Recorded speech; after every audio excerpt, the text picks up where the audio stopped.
बिस्मिल्लाहिर्रहमानिर्रहीम, अस्सलाम वालेकुम नाज़रीन। आप यूट्यूब चैनल देख रहे हैं। मैं इमरान खान हूँ। पहली दफ़ा मैं खड़े होकर आपको एक प्रेजेंटेशन दे रहा हूँ और ये मामला पाकिस्तानी सियासत से मुताल्लिक है। ये जहाँ पे मैं अभी मौजूद हूँ, ये थोड़ा सा मैं आपको बता दूँ कि ये हुंज़ा का इलाका है और मेरे पीछे आपको राकापोशी पहाड़ नज़र आ रहा है और जैसे जैसे मैं घूमता जाऊँगा आपको बताऊँगा और क्या क्या है, लेकिन साथ साथ आपको पॉलिटिकल एनालिसिस भी देते हैं। एक नया तरीका है, करके देखते हैं आपको कैसा लगा। आप इसका फीडबैक ज़रूर दीजिएगा। ये मेरे पीछे जो आपको नज़र आ रहा है, ये सेब हैं, ये ज़मीन पे जो पड़े हुए हैं और ये जो सेब पड़े हुए हैं, ये इनको वो सुखा रहे हैं या खुश्क करेंगे और इसका फिर मुरब्बा बनाएंगे। यहाँ पे इनके बहुत काम आता है। तो गालिबन ये जिस होटल में हम ठहरे हुए हैं, यहाँ इन्हीं लोगों ने इसको सुखाने के लिए रखा हुआ है। ये नीचे सेब लगे भी हुए दरख्तों के ऊपर बहुत सारे। यहाँ अल्लाह ताला ने बड़ा माला माल किया इस इलाके को। यहाँ राकापोशी है, ये सामने दूसरे पहाड़ है, वो लेडी फिंगर है ऊपर। अगर आपको वो नज़र आ जाए किसी तरह दिखाने की हम कोशिश करते हैं, वो सामने ऊपर लेडी फिंगर है। बड़ा मज़े का नाम है और वो बिल्कुल ऐसे लगता है कि वो लेडी फिंगर की तरह है। तो अब आते हैं वापस पाकिस्तानी पॉलिटिक्स की तरफ। कल बिलावल भुट्टो जरदारी ने एक स्टेटमेंट दिया था और वो स्टेटमेंट बड़ा इंपॉर्टेंट था। बीबीसी को इंटरव्यू देते हुए उन्होंने कहा कि नवाज शरीफ ने अगर इदारों का नाम लिया तो उनके पास ज़रूर कोई सबूत होंगे और वो सबूत उनको सामने लाने चाहिए। देखिए, मैंने आपसे कहा था पीपल्स पार्टी ज़्यादा देर तक नहीं चल पड़ेगी नवाज शरीफ के साथ, और मुझे शुरू से शक था कि ये बदला लेंगे अपना, मियाँ साहब से अपना वो बदला लेंगे जिसमें इनको बहुत अरसा पाकिस्तान से बाहर गुजारना पड़ गया था और मुसीबत पड़ी थी पूरी पार्टी को। बिलावल भुट्टो जरदारी साहब ने जनरल साहब से मिलने के लिए कोशिश भी की एक कॉरिडोर में, और उस वक्त फ़ौज ने बिलावल को मुंह नहीं लगाया। तो ये बड़े मुश्किल हालात थे उस वक्त पीपल्स पार्टी के लिए। अब आर्मी चीफ बिलावल को फ़ोन कर रहे हैं, सिर्फ PDM का जो एक प्रेशर बढ़ रहा है गालिबन मुझे लगता है उस वजह से, और बिलावल भुट्टो जरदारी की जो है वो गुड्डी चढ़ी हुई है। नवाज शरीफ भी उनके पीछे है, बाकी सारी पार्टीज भी उनके पीछे है, सारे उसको मना रहे हैं, तो वो इस सिचुएशन को तो एंजॉय कर रहे होंगे। अब जो ये स्टेटमेंट उन्होंने दिया है, ज़रा इसके कंटेंट पे आप गौर करें। सबसे पहले इमरान खान को सेलेक्टेड किसने कहा था? सबसे पहले सेलेक्टेड इमरान खान को कहा था सबसे पहले बिलावल भुट्टो जरदारी ने। और लफ्ज़ सेलेक्टेड का मतलब यह है कि वो इलेक्शन में इलेक्ट होकर नहीं आया है। इमरान खान साहब वज़ीर आज़म पाकिस्तान बने हैं, किसी ने उन्हें सेलेक्ट कर लिया है कि नहीं ये होगा हमारा वज़ीर आज़म पाकिस्तान और इसको हमने बनाना है। पहले सिलेक्शन हो गई, उसके बाद इलेक्शन का एक ड्रामा किया गया और ला के वज़ीर आज़म की कुर्सी पर बैठा दिया। ये है बिलावल भुट्टो जरदारी साहब का अपना नैरेटिव। तो इसका बिलावल भुट्टो जरदारी साहब के पास सबूत क्या है? यानी वो नवाज शरीफ साहब को कह रहे हैं कि सबूत मियाँ साहब के पास होंगे तभी तो वो नाम ले रहे हैं।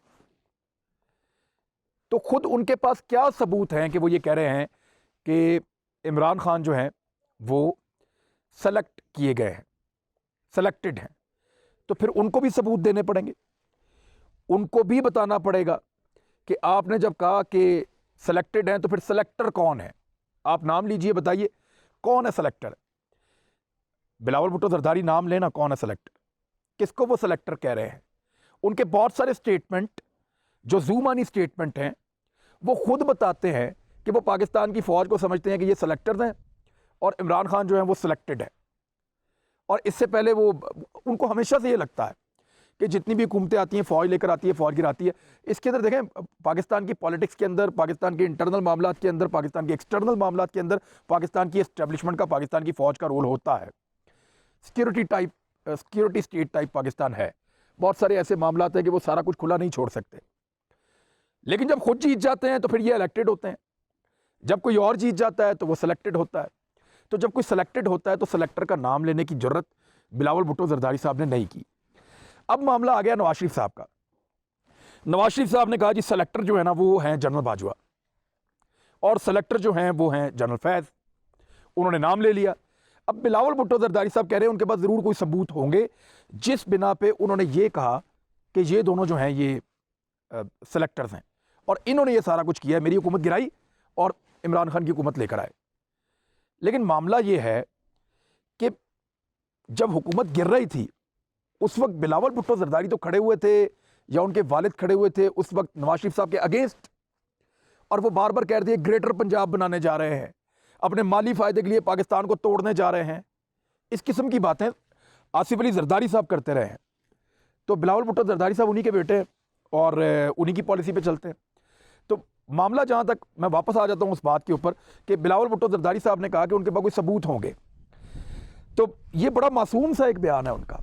यानी इस बयान के ऊपर यह कहा जा सकता है कि जनरल बाजवा ने और जनरल फैज़ ने एक मीटिंग की और उस मीटिंग के अंदर उन्होंने सबको कहा कि जनाब हमने धांधली करनी है राज्य के और इमरान खान को वज़ीर-ए-आज़म पाकिस्तान बनाना है। तो उन्होंने जो है ना पेपर साइन किए हैं और एक मूवी बनवाई है जिसके अंदर उन्होंने सबको बताया कि जनाब हमने ये करना है, ये करना है, ये करना है, ये करना है और ऐसे ऐसे ऐसे करके हम पाकिस्तान के अंदर इलेक्शन चोरी करेंगे और इमरान खान को लाके सेलेक्ट करके बिठा देंगे। बिलावल तो ऐसे सबूत मांग रहे हैं जैसे ये सारा कुछ जो है वो कैमरे की आंख ने अगर हुआ है तो कैद किया हुआ है और जहाँ पे कहीं नवाज शरीफ साहब के पास कोई डॉक्यूमेंट हैं जिन पे जनरल बाजवा के सिग्नेचर हैं और नीचे लिखा हुआ है कि धांधली करवानी है। जनरल फैज़ के सिग्नेचर हैं, नीचे लिखा हुआ है कि धांधली करवानी है। Is it possible? क्या ये मुमकिन है? अगर बिलावल भुट्टो जरदारी साहब से कोई पूछे, यानी ये ज्यादती की उन्होंने नवाज शरीफ के साथ, मैं देखे लिया तो बिलावल ने बदला ही है, ये बात तो बिल्कुल क्लियर है और बदला भी ऐसा लिया जिसमें फ़ायदा भी पहुंच गया। फ़ायदा कैसे पहुंचा? यहाँ गिलगित बल्तिस्तान में मौजें लगी हुई हैं। सिंध के अंदर अपनी हुकूमत जो है वो उनकी बेशुमार गलतियों और कोताहियों के बावजूद प्रोटेक्टेड है और दूसरा वो एस्टेब्लिशमेंट के लिए अपने आप को काबिल कबूल बनाने में कामयाब हो रहे हैं। बदला भी ले लिया मियाँ नवाज शरीफ साहब से, अपने केसेस के अंदर और अपनी गिरफ्तारियों को डिले में भी डाल लिया। यानी बिलावल भुट्टो जरदारी साहब को भी तो नैब बुलाती थी, मुराद अली शाह को भी बुलाती थी, जरदारी साहब के भी केस किधर गए? और पीपल्स पार्टी के केसेस किधर गए? अस्पताल के अंदर से शराब पकड़ी जाती है, केसेस कहाँ गए? चीफ जस्टिस जाके खुद पकड़ता है, केसेस कहाँ गए? डॉक्टर आसिम के केसेस कहाँ गए? यानी हमने ये देखा कि उनके केसेस के ऊपर बिल्कुल उस तरह वो मुलायम कर दिया गया, उनके केसेस को ऐसे स्लो डाउन कर दिया गया या गो स्लो की एक पॉलिसी लाई गई जैसी पॉलिसी उस्मान बुज़दार के केस में। यानी उस्मान बुज़दार का, अब मैं पॉलिटिक्स के ऊपर बात कर रहा हूँ इतनी खूबसूरत जगह पे खड़ा होकर, थोड़ा अजीब भी लग रहा होगा लेकिन साथ साथ आपको करंट अफेयर के बारे में बताना भी होता है। तो उस्मान बुज़दार का जो केस है वो जवाब देने के लिए 3 महीने से नैब के दफ्तर वापस नहीं गए और ना नैब में इतनी जरूरत है कि उनको फ़ोन करे या उनको कोई समन करेगा जनाब आके जवाब दें। जिस तरह उस्मान बुज़दार के लिए नरमी है वैसे ही शहबाज शरीफ के लिए नरमी नहीं है। नरमी जरदारी साहब के लिए, बिलावल के लिए, मुराद अली शाह के लिए, इन सब लोगों के लिए नरमी मौजूद है। तो पीपल्स पार्टी ने बहुत कुछ गेन कर लिया इसमें, पीडीएम का एक प्रेशर क्रिएट करके, एक बहुत बड़ा गुब्बारा बना के और स्टैब्लिशमेंट को दिखा के, हुकूमत को दिखा के, सबको ब्लैकमेल करके पीपल्स पार्टी ने अपने लिए पॉलिटिक्स भी गेन की, अपने लिए रिलीफ भी हासिल किया, कुछ हालात को अपने लिए बेहतर भी किया और मुस्तकबिल में बेहतर सियासत के या एस्टेब्लिशमेंट के साथ मिलकर सियासत करने के अपने दरवाजे भी खोले कि जी हम एक्सेप्टेबल हैं, हम बेहतर लोग हैं। ये वही है जो नवाज शरीफ साहब हमेशा करते रहे कि मैं बेहतर आदमी हूं, मुझे चांस दें आप, मैं करता हूं सारा कुछ। तो बिलावल ने एग्जैक्टली वही किया जो नवाज शरीफ साहब करते रहे हैं। तो ऐसे कोई सबूत मौजूद नहीं है और अव्वल ऐसा होता ही नहीं है कि किसी भी आदमी को, यानी इस तरह तो फिर आप ये समझें कि फिर राहील शरीफ को क्यों नहीं बना देते सदर पाकिस्तान या वज़ीर-ए-आज़म?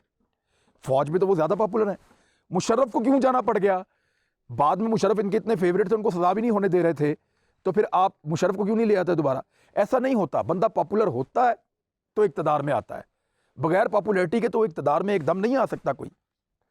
2011 में इल्ज़ाम लगाया गया था कि इमरान खान ने, एजेंसियों ने इमरान खान का एक बहुत बड़ा जलसा करवा के उसको एक लीडर बना दिया।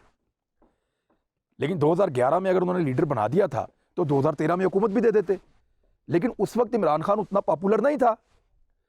वो जब पॉपुलर हुआ, जब उसके पास सीट्स आई, जब उसके साथ बंदे मिले, वो वज़ीर-ए-आज़म पाकिस्तान बन गया। तो ये चीज़ें होता है मैनेज, मैं ये नहीं कह रहा बिल्कुल नहीं होता, मैनेज होती हैं चीज़ें, लेकिन इस तरह नहीं होती कि इतने बड़े पैमाने पे किसी भी बंदे को उठा के वज़ीर-ए-आज़म पाकिस्तान बना दो, मुमकिन नहीं है। इस वक्त अगर सारी फौज भी बिलावल के साथ खड़ी हो जाए और कहे जी हम इसको वज़ीर-ए-आज़म बनाएंगे, तो पंजाब से इनको फिर भी वोट नहीं पड़ना, खैबर पख्तूनख्वा से इन्होंने फिर नहीं जीतना, तो फिर कैसे वज़ीर-ए-आज़म बन जाएगा?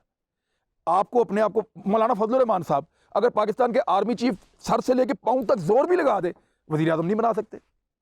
कैसे बनाएंगे? उनकी पार्टी 10 से ज़्यादा सीटें नहीं रहती, वो 20 दिलवा देंगे, इससे ज़्यादा कैसे दिलवाएंगे? मुमकिन नहीं है।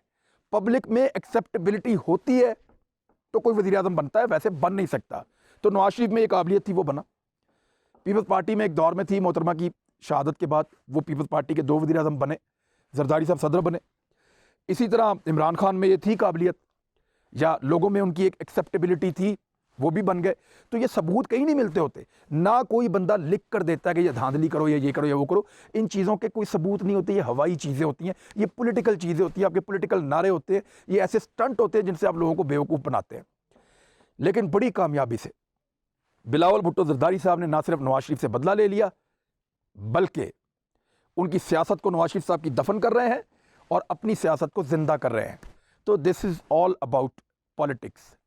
और जो नवाज शरीफ साहब कर रहे हैं अपनी बेटी के लिए, वो भी पॉलिटिक्स है।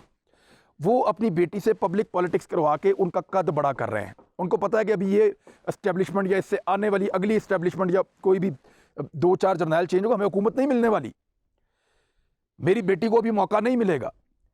लेकिन पाकिस्तान क्योंकि क्राइसिस यहाँ पे आते हैं, कभी कोई बड़ा क्राइसिस आएगा, कोई ऐसा मौका आएगा और इमरान खान साहब के या तो हालात बुरे हों या उनके बाद की पॉलिटिक्स या कुछ भी, तो उनको लगता है कि मेरी बेटी के लिए जब मौका मिलेगा या बनेगा तो वो एक पॉपुलर लीडर के तौर पे सामने आ जाएगी, उसकी एक्सेप्टेबिलिटी होगी। और ये बात ठीक है, ऐसा हो जाता है। बांग्लादेश में ऐसा होता रहा है, इंडिया भी ऐसा होता रहा है, तो हमारे जैसे मुल्कों में ऐसा हो जाता है। ये सारे अपनी अपनी पॉलिटिकल इन्वेस्टमेंट कर रहे हैं, इसके पीछे कोई नज़रिया नहीं है, कोई नैरेटिव नहीं है। नवाज शरीफ सिर्फ गुस्से में है, वो साथ अपना गुस्सा उतारना चाहते हैं कि यार मेरे साथ इतनी ज्यादती क्यों की गई है। यही सारा कुछ तो जरदारी ने किया, उसके साथ क्यों नहीं की गई, और यही सारा कुछ इमरान खान के कुछ साथी भी कर रहे हैं, उनके साथ क्यों नहीं की गई। तो गुस्सा इस बात का नहीं है कि मैं बेगुनाह मारा गया हूं, गुस्सा इस बात का है कि मुझे क्यों मारा गया है। नवाज शरीफ साहब का गुस्सा जो है वो बढ़ता चला जाएगा आने वाले दिनों में, और जब पीपल्स पार्टी उनको छोड़ेगी तो तब उनका होगा असल इम्तिहान कि वो अकेले खड़े होते हैं या नहीं होते। क्योंकि अकेला खड़ा होना बहुत मुश्किल है। जब वो अकेले थे तो इससे पहले खड़े नहीं हो रहे थे, उनको बंदूक रखने के लिए किसी और का कांधा चाहिए था। अब तक के लिए इतना ही, अपना ख्याल रखिएगा, हमारे चैनल का भी। अल्लाह हाफिज़।